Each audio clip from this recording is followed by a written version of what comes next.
Good evening, everyone. I'm Emma, and welcome to SMAPS. For those who don't know, this is Summer Myotherapy and Pilates, and we are a local space for recovery, exercise, and movement. We provide myotherapy, remedial massage, and small group Pilates classes. But SMAPS is more than just muscles and exercise. We're passionate about creating a warm space, supportive space where people feel comfortable, connected, and cared for. And that's why we created these Feel Good Fridays. These evenings are about bringing local community together, sharing helpful information, and making conversations around health and well-being feel accessible and supportive. Tonight, we are talking about something that so many of us can relate to, feeling overwhelmed, mentally scattered, and like our brains have far too many tabs open. We're incredibly lucky to have Dr. Alyona Cerfontyne here with us from Ali's Place in Mornington. Alyona is a couples counsellor, university lecturer, researcher, and clinical supervisor. She supports individuals, couples, and families with relationships, communication, and emotional well-being, and has a particular interest in trauma, neurodiversity, and the many pressures that people carry every day. Tonight, Alyona will help us understand the mental load, decision fatigue, and invisible pressure that can leave us all feeling so overwhelmed. She'll also share some practical strategies to help make life feel a little bit lighter. So thank you for all coming along tonight and supporting us, and welcome, Alyona. This is for you. I'm just going to pop it just here. There you go. Hello, everyone. How is everyone tonight? Good. Lovely to see so many of you. I had no idea how many will turn up. I must say, I'm used to very different talks, but I think this is going to be my very first talk in a Pilates studio. So I'm feeling a bit nervous about that. I've never had a talk in a Pilates studio, so let's see how we go. Well, first of all, thank you, Emma, for the invitation. Hopefully, that will be something of use to you, what I have to present. I do have many hats that I wear, and I will introduce you to the hats that I wear, but today I'm just here as a member of our local community. I live on the Mornington Peninsula, so I'm kind of, my son goes to judo next door, literally just a couple of factories away from here. So all of this kind of fancy schmancy stuff that Emma talked about, just forget about that. Just here literally to help you and share as much as I can. So I guess to give you a little bit of context about me, and as you can hear by my accent, I'm probably not born and bred in Australia. I came here about 15 years ago. I had quite a diverse path. Originally, I'm from Russia, which nowadays is not something that I say lightly. So please don't throw anything at me. I was born in Russia, but then I traveled quite a bit. I actually studied in Germany. I speak German as well. And afterwards, I came to Australia about 15 years ago and call Melbourne my home now. So that's kind of my world tour around the world a little bit. And in terms of what I do a few things, but I guess one thing that I'm really big on, I believe in education as power, and I don't really like people who go and talk about very important things such as mental health and psychology if they don't have qualifications about that. So that's really important for me. Unfortunately, nowadays there are lots of influencers, there is a lot of stuff on TikTok and social media, and that makes my job sometimes a bit harder because I then have to re-explain things or re-educate. But I guess why I want you to at least trust me a little bit in terms of what I'm saying, because I have done a fair bit of studies. So I have a doctorate in counseling. I've done lots of things basically. But the one thing that is probably the most relevant today is going to be that I'm actually a clinical neuropsychologist in training. So neuropsychologist is kind of a complicated word. Like our lecturers say, as soon as you add neuro anywhere, suddenly you're like, I don't know, taller by a meter or so, because everybody thinks like, oh, you probably have a big brain. So neuropsychologist basically means that I understand how our brain works and how it influences the way we think and behave. That's probably the most important part about the brain. And this is my passion, in addition to relationships. Because originally I'm a couples counselor, I'm also a sex therapist, so I basically work with intimate relationships and now integrate neuroscience with all of this. Oh gosh, there is a fair bit of slides to click through. So my hats that I carry, I don't know if anyone familiar with Alice Place. It's a practice that I set up about 7 years ago, and we specialize in couples counseling and intimate relationships. But we support all sorts of people, all sorts of families, and I have a wonderful team there that are all specialist couples counselors. Recently, I'm just trying to point what's the right direction here. We've also introduced a new service on the basis of my trainees, because I train and educate early career counselors, called TAPA. And TAPA is basically trying to provide affordable services, support services, and train the new generation of counselors. And we offer very low rate counseling, like I think we do $55 an hour, $110 for couples, which is way cheaper than any other services around, because we want to grow the future counselors and really help the community, so you don't need to worry, can I afford this service? Sometimes we even do it for free. So if somebody is really in desperate situation, they just need to talk to someone. So think of TAPA as a way to get that support that you need. Yeah, don't need to talk about my research and everything, just more hats piling up. And the most important hat for today, it's my brain hat. And I will try to make neuroscience easy and understandable for you with this question that Emma asked me to answer: why do we feel so overwhelmed in our everyday life? And I'm also not immune to feeling overwhelmed, so that's something that I'm hoping to help you today. So let's talk about feeling overwhelmed. Can I ask, who here never felt overwhelmed? Never. Okay. Who feels overwhelmed today? Okay. When do we feel overwhelmed? Any brave souls who would be willing to share, when do you think we feel overwhelmed? I feel like I feel overwhelmed when I have so many tasks that I feel like I can't actually possibly get them all done at the same time. Yep. Like I give myself too big a list. Too big a list? Yeah, that's definitely one of the reasons we would feel overwhelmed. Why else?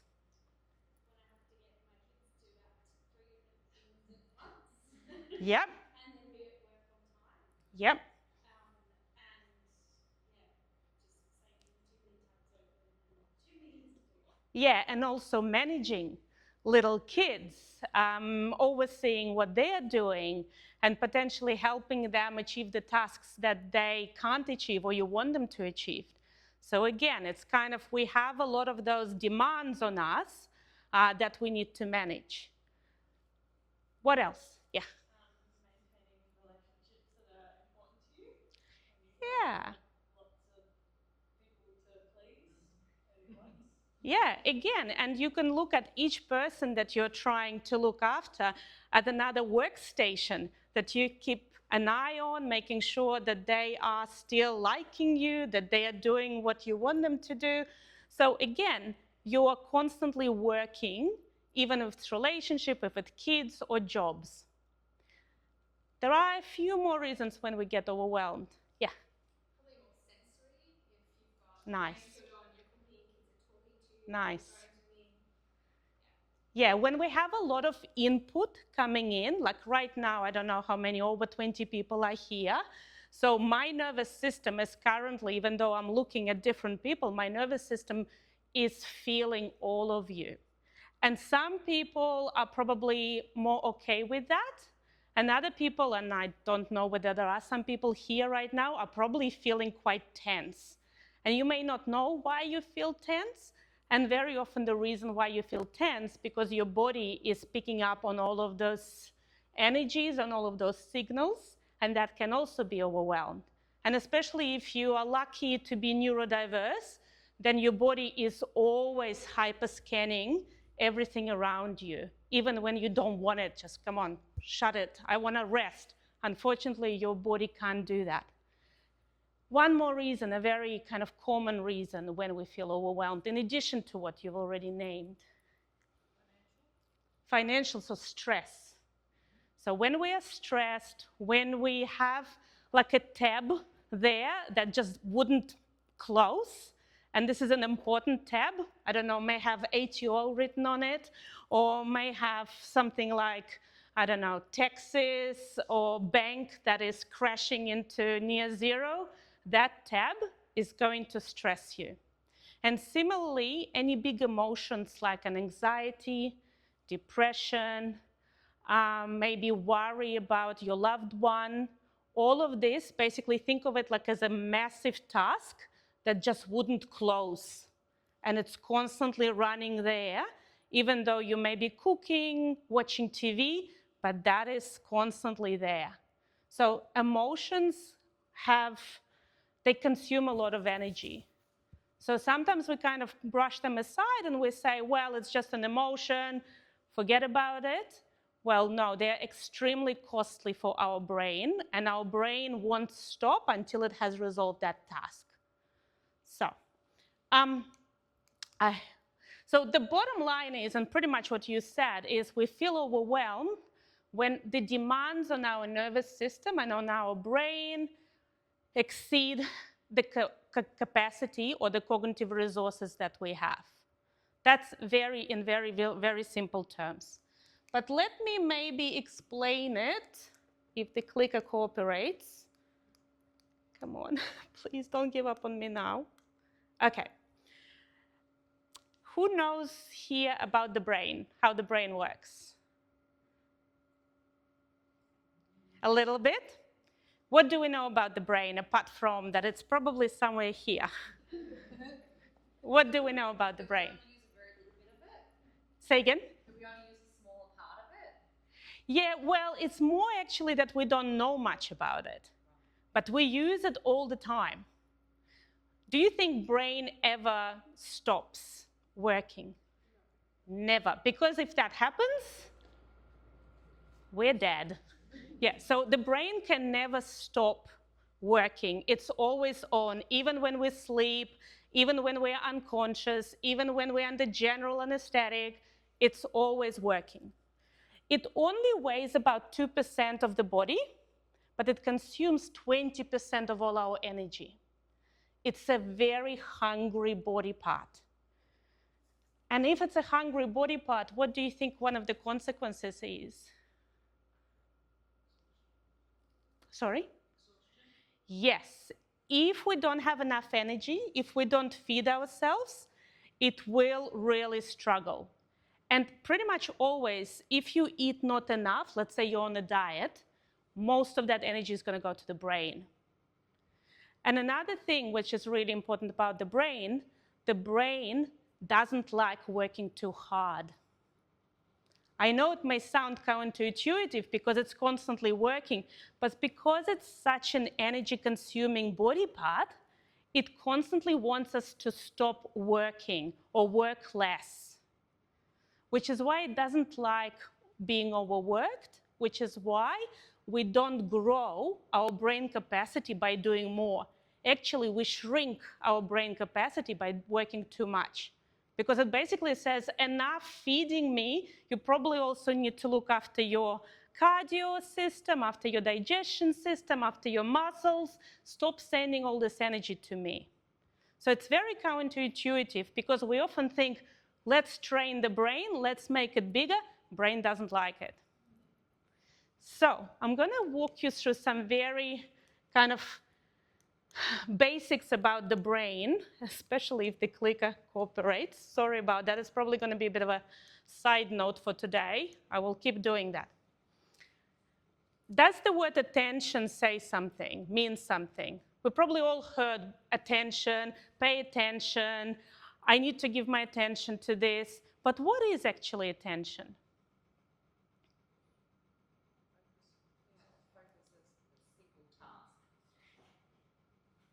Not quite.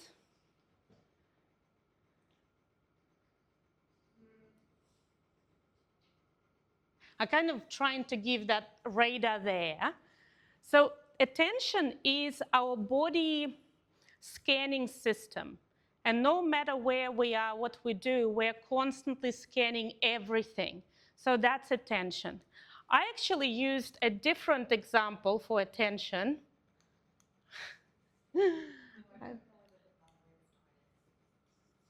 So think of an attention as a young child in a supermarket. What does a young child in a supermarket do? Touch, look, sorry? Yep, what else? What else does a child do? Has a tantrum, yeah, because they really want something, oh, shiny red ball or a new cookie. So basically it's your young child running amok in a supermarket. We'll talk about husbands a bit later. We will be talking about husbands or partners, really. But the idea is that attention on its own, it's this massive radar that is scanning everything at the same time. And it can't stop because it needs to pay attention to survive to everything. So that's one part that brain is responsible for, is to scan everything for that. Let's hope that will work. Okay, now, when we got the input, let's say I have lots of lovely people here. I see all of you. Do you think I can see all of you at the same time? No. I probably see you guys at the moment, and I know that you guys are here, but I forgot what you look like, and now I'm turning towards you, and I can see you. So that's what we call working capacity. And it's basically what I can put in my basket in the supermarket at any given time. So it's what I can actively process at the moment. Does it make sense so far? I feel like that when I go into a party.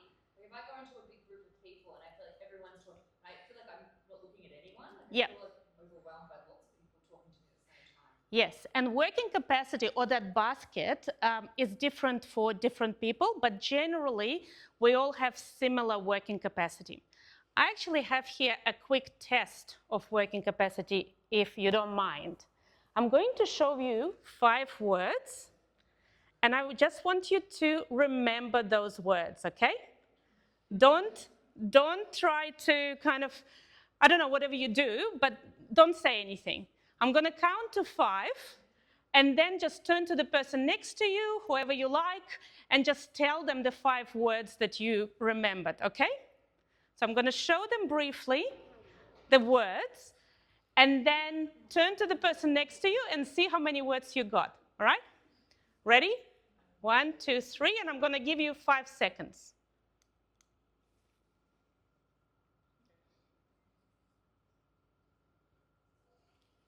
Okay.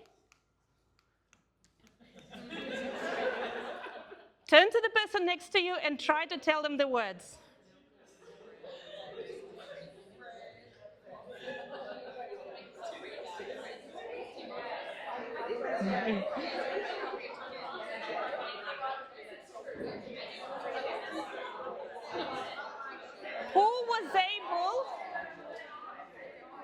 Who was able to get all of them? Who got all of them? All right. Who got 4? Who got 3? Okay. So most people have a capacity of up to 5. It's a normal thing. So 5, some people have 7, but that's more rare. So, and especially in this environment where you are seeing other people, where some of that maybe is a bit of anxiety, suddenly I have to turn to a stranger sitting next to me, all of this is going to consume some of that capacity. So if you've done 5, that's excellent. Now, I'm going to play a slightly different trick. I'm going to show you again a different list of words. It's going to be 5 words, and then I will be asking you to try to keep those in your mind while I'll be doing something, okay? All right, ready? Ready? Okay.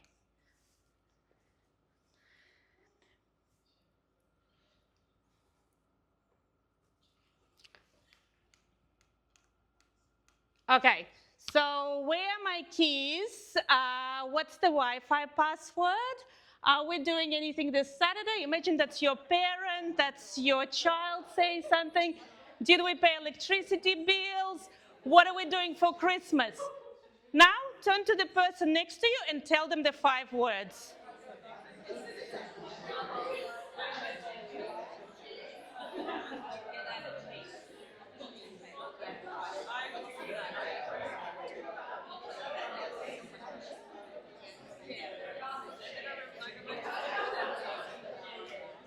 Who was able to get all 5? Anyone got all 5? Well done. Who really couldn't get any, or even 1 or 2 was really hard? 2? 3? So what was the difference between the first scenario and the second scenario? Interruption, yeah? What else? Yes, our attention has been divided. And not only you're trying to focus because you know that I will have to say those 5 words in a second, now you're also being bombarded by other things that you need to do. Your memory didn't suddenly get worse during those 20 seconds or 30 seconds, but instead your cognitive load got really higher. You got higher demand on your nervous system and brain straight away like, I can't do this. But if you can do it, amazing. It means that your kids and your partners have been training you really well to do that. So we can do that too. But that's just a silly little demonstration of how sometimes you get very frustrated when somebody is interrupting you. And you're frustrated not because you're not a nice person. You're frustrated because your body doesn't like it. I'm trying to do one thing and you're interrupting me. Yeah, that's a very normal scenario and means there is nothing wrong with you when that happens. All right, come on. Okay. So that was what we looked here. That was our basket. And suddenly, when I was interrupting you, it meant I threw lots of stuff into that basket, and you were no longer able to hold stuff in the basket. But then we also have the third component, which is basically our processing speed. All right, I've got a lot of information coming in, my basket is kind of ready, it's heavy, and now I need to do something with it. Imagine you're coming to a cashier, and then your cashier, I hope it will work, is looking like somebody like that. They are grumpy, they are tired, they didn't sleep well, it feels like they've been working there for the last 300 years. What do you think is going to happen to you and your basket of stuff that you're trying to process? Panic. I would panic. You drop the basket. Drop the basket. What else would you think you would do? Yeah, frustration, because I need to go home with all of this stuff. I need to do something here. What else you might do? Clever. Clever. I wish our brain could just like, okay, give me next one. Yeah. So processing speed is your ability to actually deal with that basket of information. And if your processing speed looks like that, we've got some problem, okay? So that's kind of our pipeline. Information came in, we put it in the basket, and now we need to process it. But something else is missing here. Any idea what else is missing in this whole system?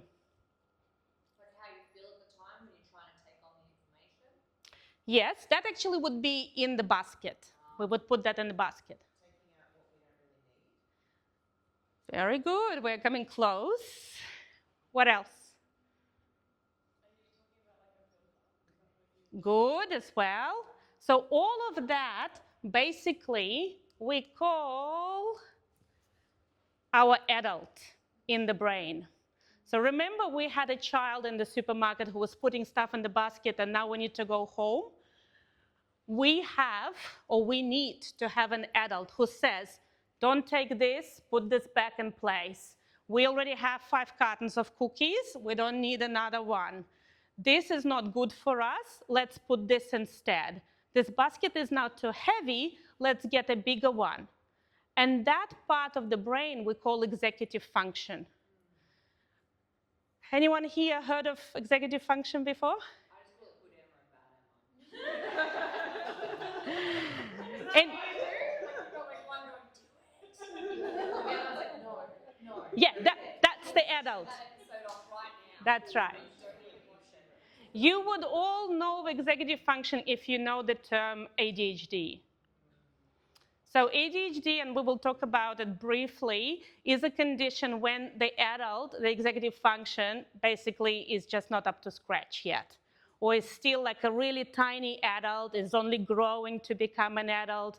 And hopefully for most people with ADHD, they will eventually have that adult, but some are less lucky, but not everyone. But that adult, it's the one who is controlling this whole pipeline and is making sure that we don't get overwhelmed. And some people have developed and I'm sorry to say, but typically mothers are very good at that until they get tired. But moms, by definition, are really good at having that adult. But that adult is what we need not to get overwhelmed. So, what could go wrong here, though? Let's go back to this picture. Where can we have some issues that can lead to feeling overwhelmed? You've got a hole in your basket. Hole in the basket. Yeah, could happen. Or there is already stuff in that basket and you can't take it out. What else could go wrong? Yeah, when would that happen, do you think? Sorry? When you're tired. When you didn't have enough food. Remember, the brain is very hungry, so it's just like very slow. When else would we feel overwhelmed in this pipeline? At the start, when all that information's coming in at you. Yeah, when it's too much and you don't know where to look, or it's just very overwhelming. Absolutely. When that kid is just grabbing everything instead of just what's good for us. And obviously when the adult is tired. And our adult, the executive functioning, is the most worked one. So often it gets very tired and it has a lot of tasks to manage. So that's how things can go wrong. Well, some people would say, well, that's not actually true. I can multitask.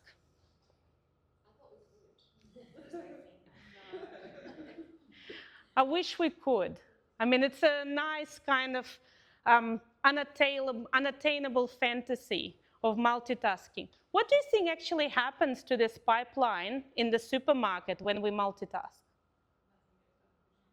Say again? You don't do anything well. You do a little bit of everything, but nothing, not one particular thing well. Yes, and why do we think that happens?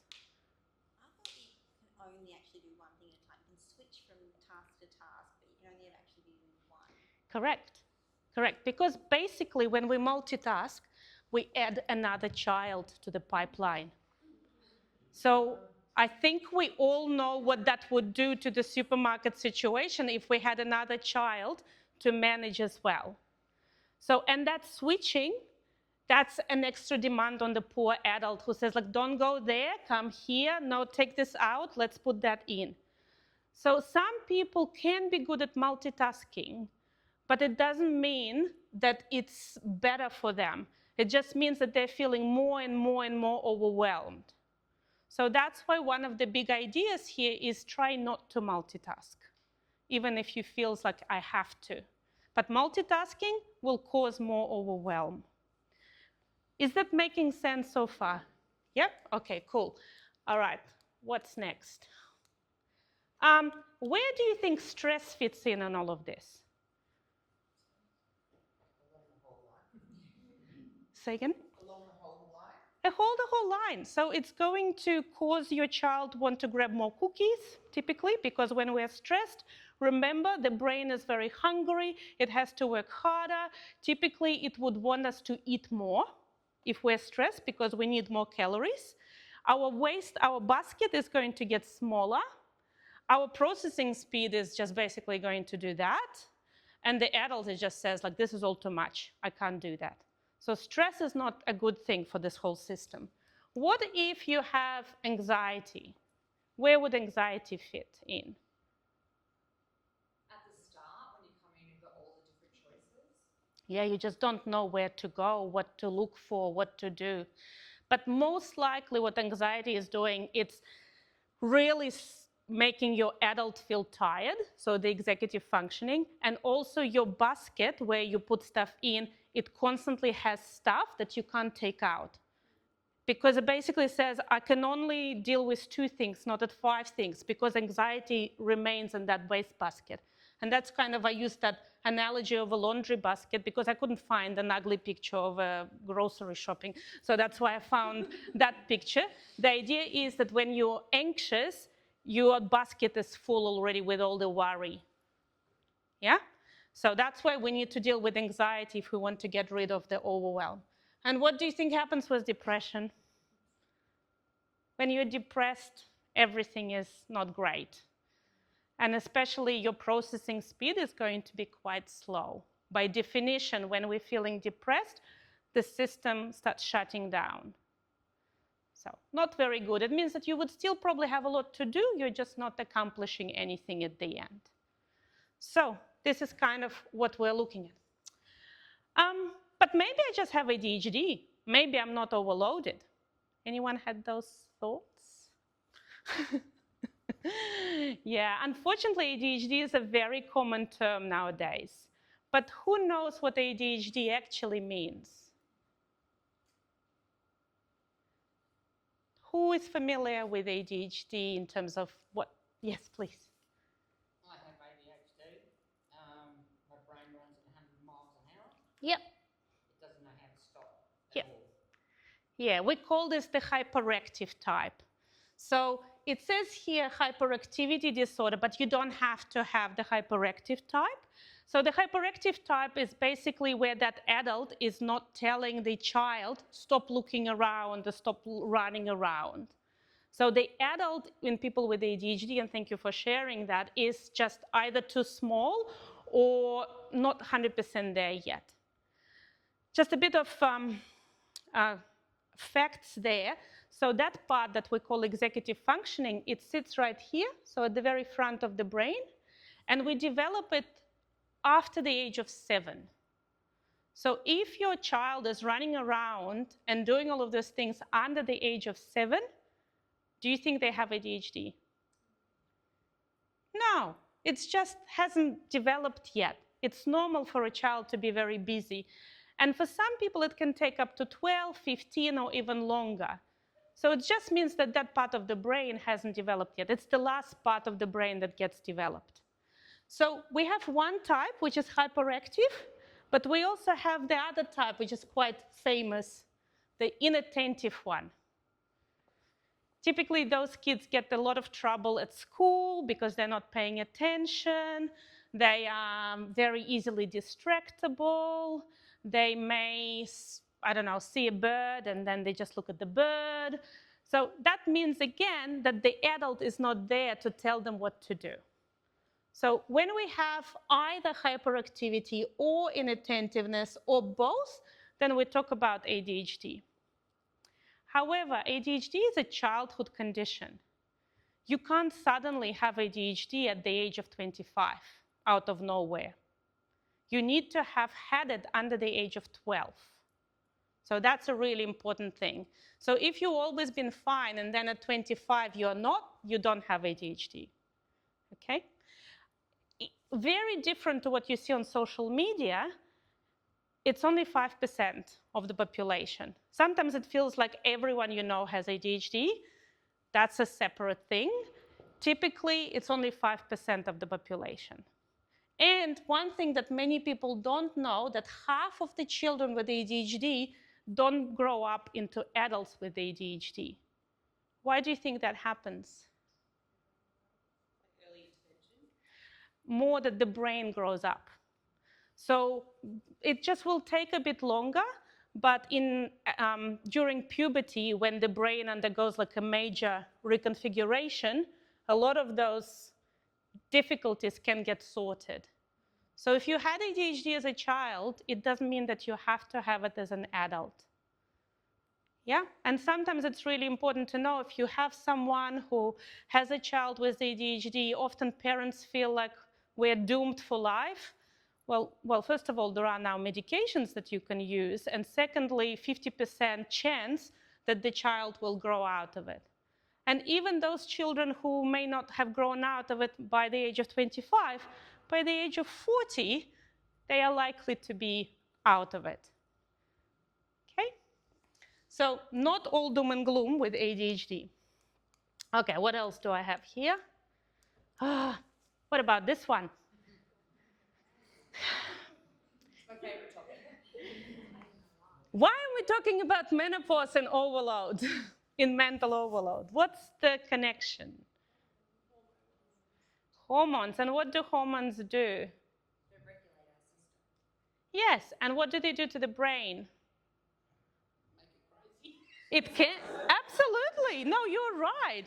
Absolutely. So I would be, if I'm a woman, and I am one, I would be more worried about this than about ADHD, because we know that perimenopause, more perimenopause than actually postmenopause. Postmenopause, it's already all settled, but perimenopause, that's where our brain can really go crazy.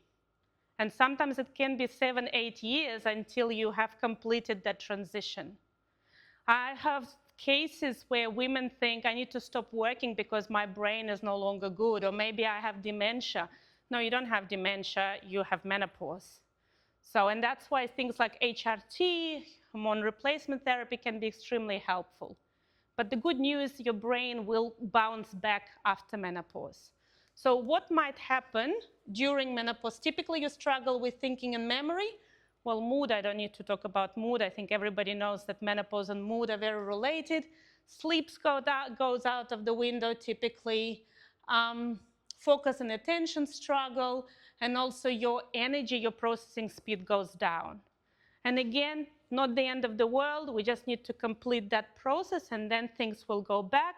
Or HRT, hormone replacement therapy, is really fantastic. So, what else? Come on, clicker, work for me. Okay, so I've told you about all of those things, but what do we actually do not to get overwhelmed? Some strategies here, and I want to use you guys as a bit of a workshop as well to brainstorm that.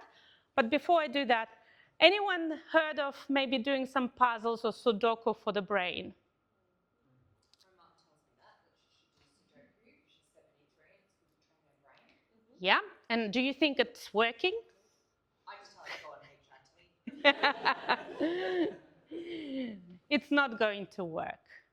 So Sudoku and puzzles, they are nice kind of things to spend your time with, but they're not going to train your brain. What do you think will help you to have a healthier brain? Sleep. Definitely sleep, food, and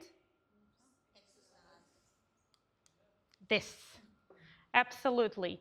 The biggest thing that we know the brain loves and keeps our brain active is exercise. You know, any medication, whatever you do, exercise and nature are the only two things that are proven to work. Any idea why exercise helps the brain? Endorphins, so nice hormones. What else? Cardiovascular health. Oh, yes, of course. Anti-stroke prevention, really important the more we age. Yes, because brain, how do we supply the brain? We supply the brain obviously with blood. So if the blood has difficulties, then we don't feed the brain. What else? Why else is exercise so important? It makes you feel good, it makes you feel positive about yourself. Yes, so gets rid of anxiety, helps with depression, absolutely, and all of that helps our brain. But funnily enough, so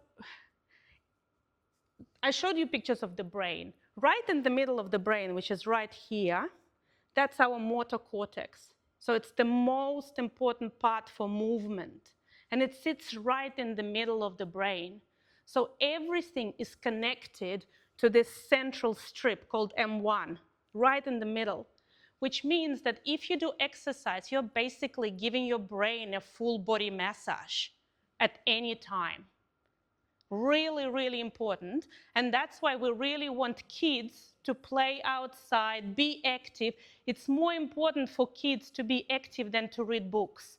And I'm telling you, as somebody who's done 20 years of tertiary education, better exercise than books, if you have to choose between the two. And another thing that many people don't know, do you think our brain grows as we age?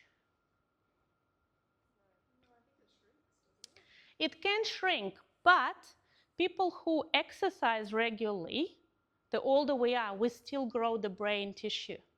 There is something called neurotropic brain growth factor, BDNF, and that thing, basically the one that, you know how people say your nervous cells, your neurons do not regenerate?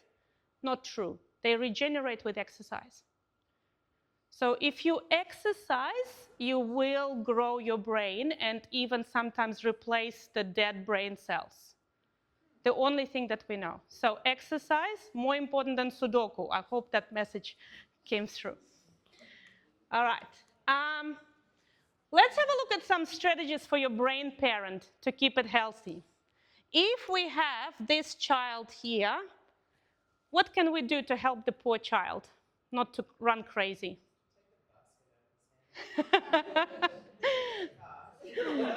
leave the child in the car.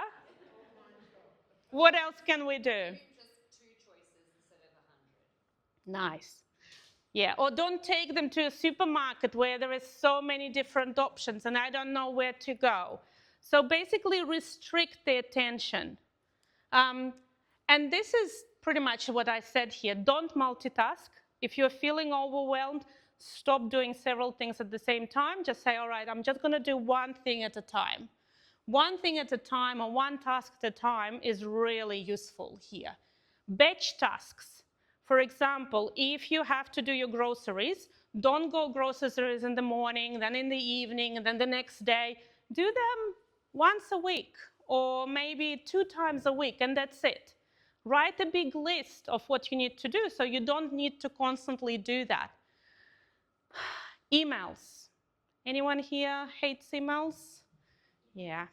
So a really useful trick, either do them first thing in the morning when your cortisol is naturally high, when you're like, okay, this ugly email that I don't want to get, do it in the morning. Don't do it in the evening because then you don't sleep well.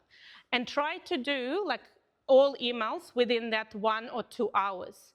Please don't go there and like every half an hour, oh, another email, oh, another email. That will only keep your brain spinning. So try to batch the tasks where you can. Brain spa. Give your brain an opportunity not to do anything. The easiest way, again, to give your brain a break is to exercise, go for a walk. So somewhere where you don't need to think. Walking is what we call an automated function because we don't think when we walk, right? So our brain likes things on autopilot. I'm sorry, sometimes Pilates is probably not autopilot. I mean, those machines look very scary. So something that doesn't require thinking, that's what the brain spa is. Nature, why do you think nature is so wonderful for our brain?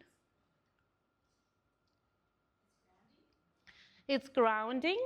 And also all those natural sounds like leaves, air, all of this is incredibly calming for our body because our body has been doing it for millennia.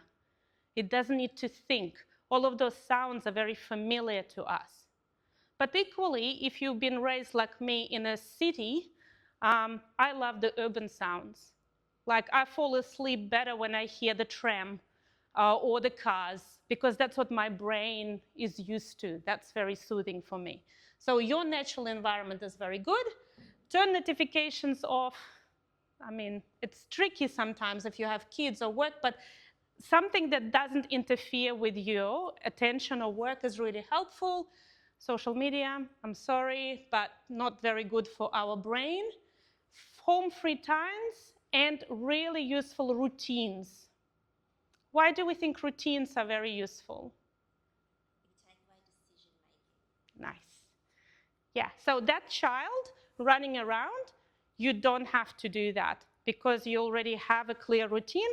I walk in here, I get my berries, then I go and get my, I don't know, pasta, and then I go to the checkout. So routines, that removes that decision making. Really, really helpful. And the same thing with have a go-to. A go-to could be, let's say, on a Friday night, we always have pizzas. I don't need to worry about what to shop for and so on. Really helpful to have routines. You probably know that especially children with autism or neurodivergency, we always talk about those routines. That's the reason why, because children who are neurodiverse, they really struggle with a lot of options. We need to give them very limited options so they don't feel overwhelmed. Works for adults as well. All right, let's have a look at the working memory and the basket. What can go wrong here and what can we do here? Say again? Overflow. Yeah, so don't let it overflow. Do you think we can get a bigger basket?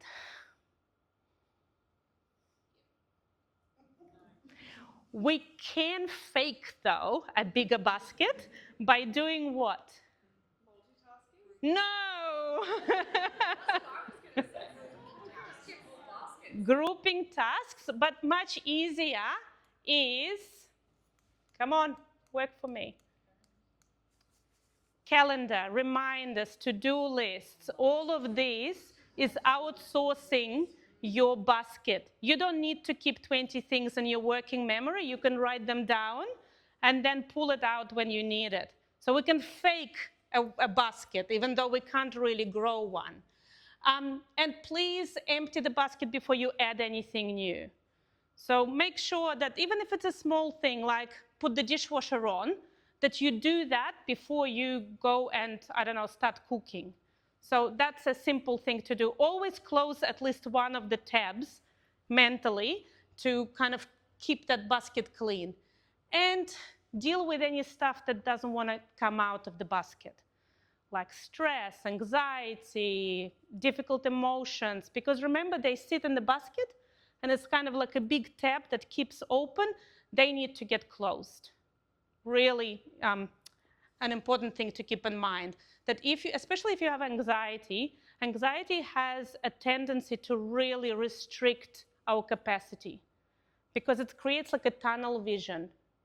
So anxiety is typically the biggest killer for our cognitive system. And what do you think we can do with our cashier? What do you think can make this lady happy? Go for a walk. Yes, maybe go to sleep, have a nap. What else can we do? Take a break. Yeah. And also things, we didn't talk much about it, but things like alcohol, substances, all of that also would make our processing speed tired. Medications. If you are on medications, often those medications, you kind of have to have them, but they will be affecting your processing speed. And if you have too many medications and if you haven't seen a psychiatrist or your doctor for a while to change them, maybe it's time for review. Okay, come on. Sleep is probably the biggest help here. Nutrition, exercise, and rest and recovery. But sleep is, in addition to exercise, sleep and exercise, these are the two most important things that our brain loves. Because what do you think our brain does during sleep? As I said, it doesn't go to sleep. But what does it do? Rest, recover? Yes, it does basically spring clean or deep clean. Everything what it processes during the day, all of the stuff in the basket, it kind of nicely organizes it during the sleep. So it does a lot of cleaning at night. That's why sleep is so important. Okay. And please ask for help. We are social species, which means that we are not designed to live our life on our own. If you're struggling, if you're overwhelmed, if none of those strategies are helping, Ask for help. That's a very simple thing, but many of us really struggle with that. However, when you're asking for help, what's really important that you don't have another child helping you. You can't have another person to manage. So telling your partner to go and do something and then micromanaging what they're doing, it's not an adult. You're adding just another child that you have to manage. So what we need to get another adult, and an adult basically is somebody who will do the task without you micromanaging them. And if you don't trust them, well, we need to learn how to trust them. Because the more we trust our partners or our friends to do something, the more likely they will become adults rather than stay children. So that's really important, and that's what I often see as a couples therapist, that couples fight because they don't know how to ask each other for help. And they say, well, I want you to help, but I have to watch over you. Well, then it's you just added another child, not another adult.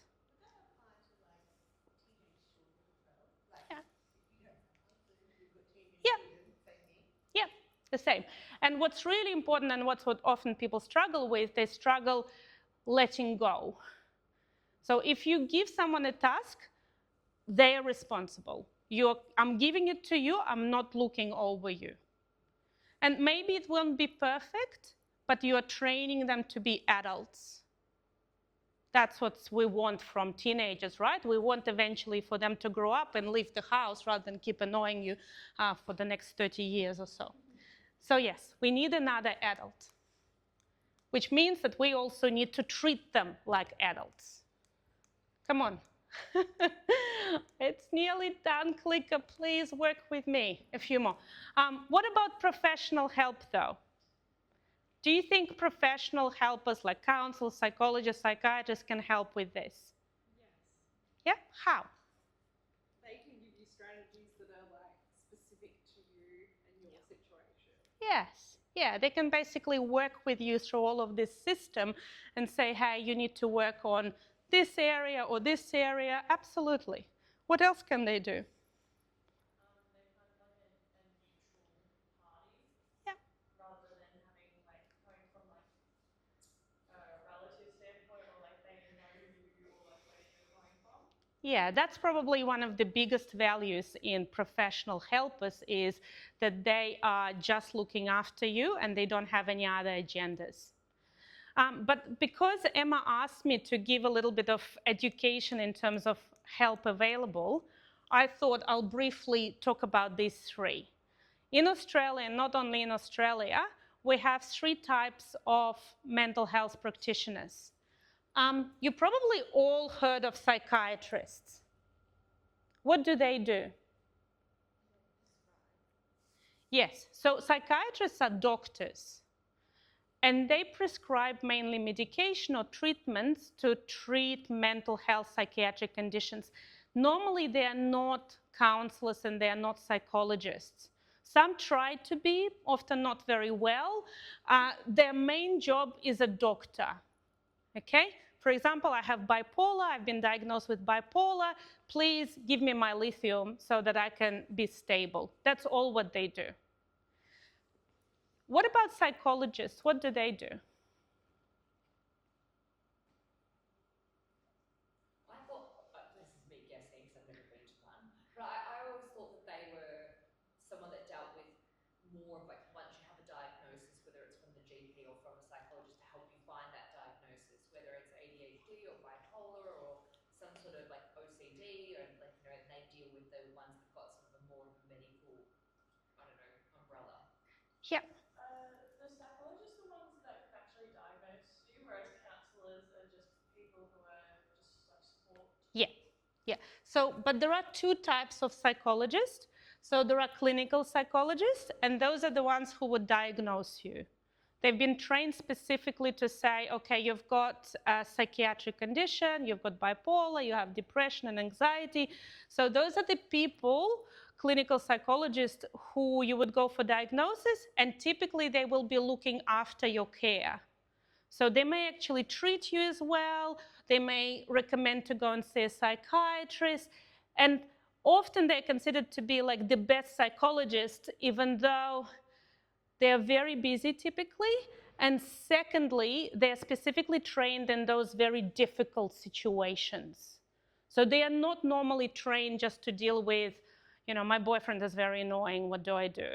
So very often they will be looking at it from this very clinical perspective, which is often unhelpful, unfortunately, because they are trained to look at disorders. Then we have general psychologists. They're very similar to counselors in terms of what they do. The only thing is that they're generally, again, trained only in individual settings. What it means that they work one-on-one. They rarely work, let's say, with the family or couples and so on. But general psychologists, they are very similar to counselors. And then we have counselors. What do? They counsel. So counselors normally, even though that is a bit challenging because counseling, you probably know, in Australia is not a regulated profession. What does it mean that anyone can call themselves a counselor at the moment? So let's say, very concerning, let's say you often have people who worked in business, in corporate world, and then they burnt out. But because they have some HR skills, some coaching skills, they often start doing counseling without education. I mean, they probably can be very helpful, but they are not professional counselors. So that's something that we're trying to change in Australia, but at the moment, and this is what the only thing I really want you to remember is that please, if you go and see a counselor, always check whether they are actually a qualified counselor or whether it's, I don't know, a person who worked in Burger King or Hungry Jack's and overnight they decided to change the world and become a counselor. Professional counselors, however, what do you think they do? They advise strategies, and typically they're looking at the whole system of a person. They would be asking you about your relationships, they will be asking you about your sleep, they will also be potentially asking you about your work. So they're kind of looking at it more broadly, generally. That's what they're trained to do. And they are not there to diagnose you, they're generally to support you. And what that means, and this is kind of the next slide here, the blue arrow is normally the amount of time they have for clients. Psychiatrists typically have very little time for clients. You normally see them maybe once every 3 months, once every 6 months, once a year, where counselors, most counselors would be willing to see you sometimes weekly or fortnightly, so it's a much more time-intensive format. Psychologists typically less frequently. However, the bigger your issue is, or the more severe your condition is, less likely counselors are able to help, and more you will need a psychologist and potentially a psychiatrist. So if you have PTSD, which is post-traumatic stress syndrome, do you think you would go to a counselor? No. Not at least initially. You may go and see a psychologist, potentially a psychiatrist, and maybe then for longer-term support, you may want to go and see a counselor because they have more time and more availability. But let's say you lost a loved one. Who would you go and see?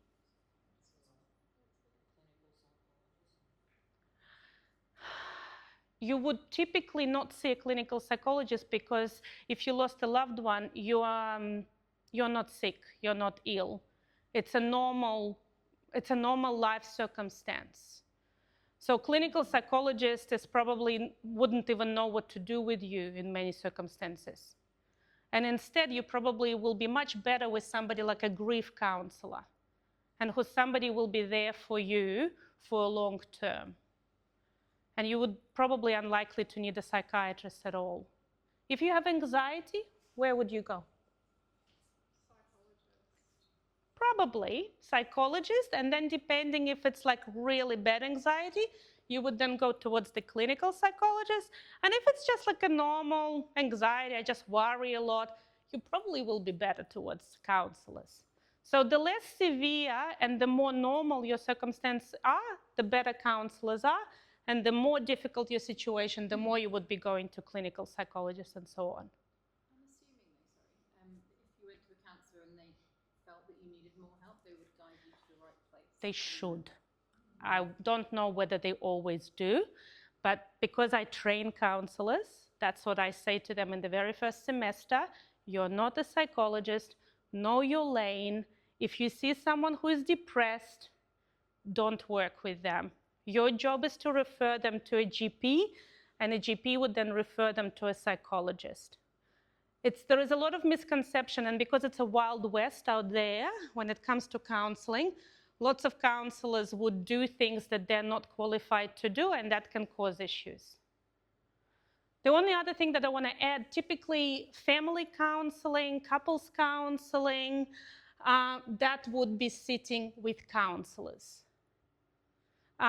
Because I'm also trained as a psychologist, not a psychiatrist, but as a psychologist, no courses in Australia teach relationship counseling in psychology.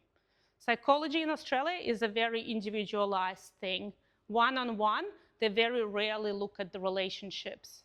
So that's why you will be much better seeing a social worker or a specialist couples counselor rather than a psychologist for relationship issues. Because it's considered to be, psychology is more individual. It's not the right thing, I don't agree with that, but that's how it is at the moment. All right, I think that's pretty much it. Oh my goodness, I don't even know how long I took, but yes. Thank you. Thank you. Questions? Yeah, does anyone have any questions for Alyona? Go. I'm just curious about something. Did you watch couples counselling with Dr. Orna? No. Everybody keeps telling me about this show, but no. I feel I'm a little bit like professional jealousy. I don't want to compare myself to her, so What that's was it why. on? It was on SBS. Yeah. Right. Do you like it? I loved it, because there was so much that I saw myself and my husband in so many different couples, like slightly different circumstances, but you can see the other person's point of view, and Yeah. like when it's in your own house, and you're like, well, of course I'm right. And then when you watch a professional, you go, oh, I can see that side of things. That's the magic of couples counseling, when they get you to see it from your partner's perspective, even though initially you thought, no way, my way. But then when you start seeing it differently, that's meaning that the couples counselor is doing their job. Yeah, but it's also being able to present it in a way that makes sense. Yeah. Yeah, and often our job is to get that point, and then to get it from the other point, it's like, okay, you actually want the same thing, so let's make it happen. And teaching communication. Yeah. And does anyone else have any other questions for Alyona's here? Sure. What about people who try and process things while, like, driving or riding a motorbike or something like that? Something that's mildly complicated. Some people process emotions better when they're doing a difficult task. It's actually an excellent question. Have you heard of EMDR? Some people may have heard it. So it's a very cool modality. Basically, the idea is that sometimes that executive functioning, that adult here, can tell us to shut up. So it can tell us to stop thinking about the emotion. When you're driving or when you're doing like a semi-automated task like walking, that adult gets a bit distracted, which means that that emotion or some thoughts, they actually come to the surface and we start processing them. So often driving is helpful, walking is helpful, sometimes even playing like a stupid game. Like I'm addicted to quite a few. So why I'm doing that is because I'm distracting my adult and I'm allowing myself to process things. So it's a really, really good question. Yeah. It's a way to, if you have a very strict parent who is bossing you around and telling you, look, don't think about that, that's not our top priority, that's one way of distracting the parent. Any other questions? What about the link with all of the menopause, perimenopause, and ADHD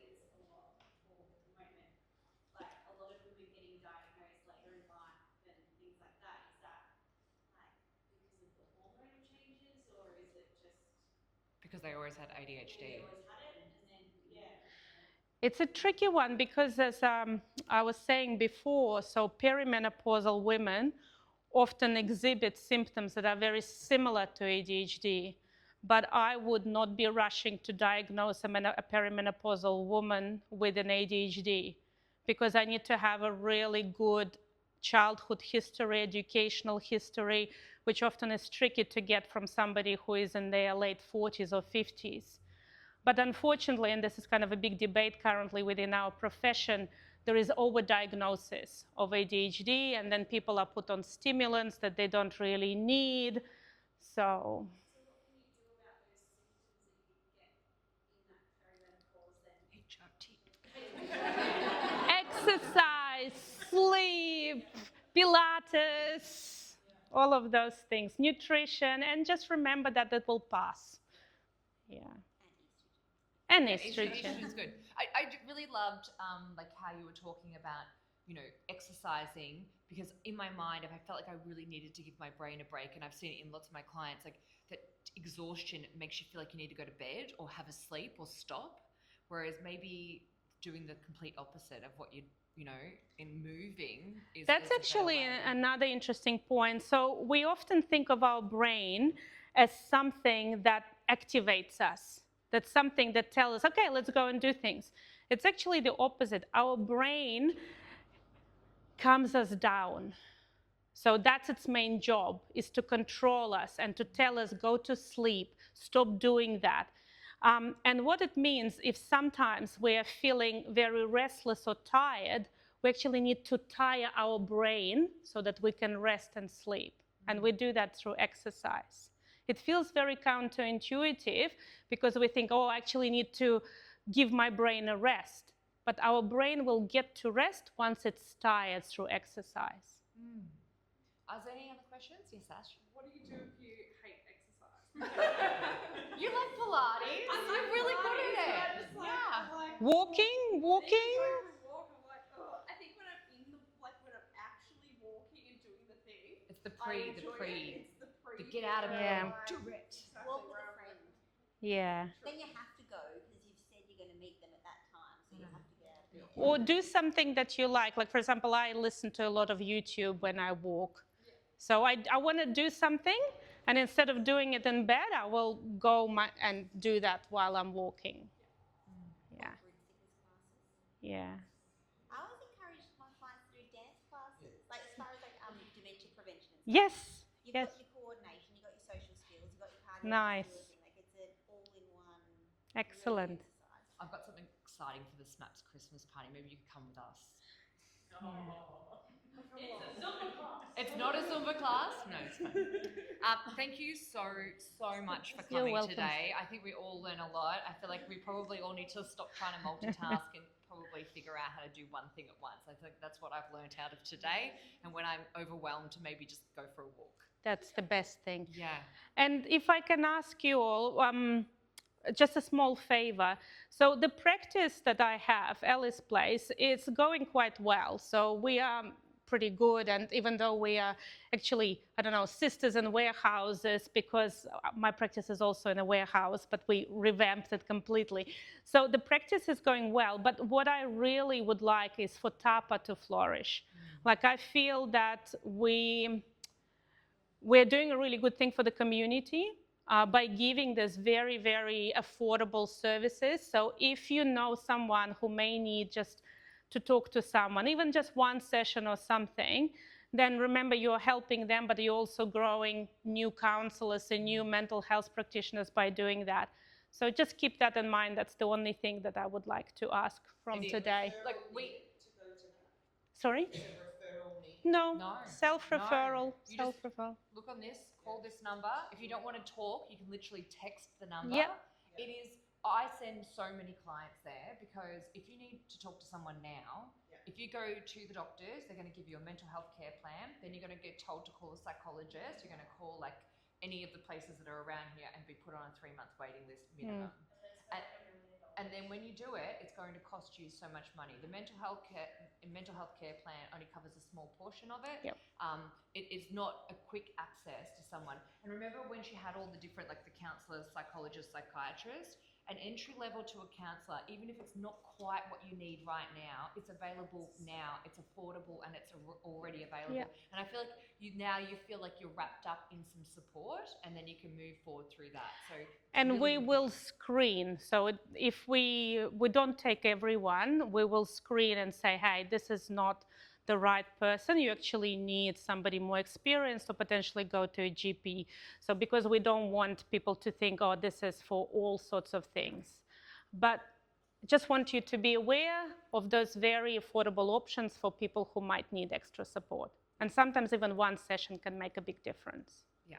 Yeah. So I'm an RN, I work with GPs. I'd be more than happy to take. Oh, amazing. I've got a pile. Yeah, I'll take some. Thank you so much. We're always looking for Thank you. Thank you. Yeah.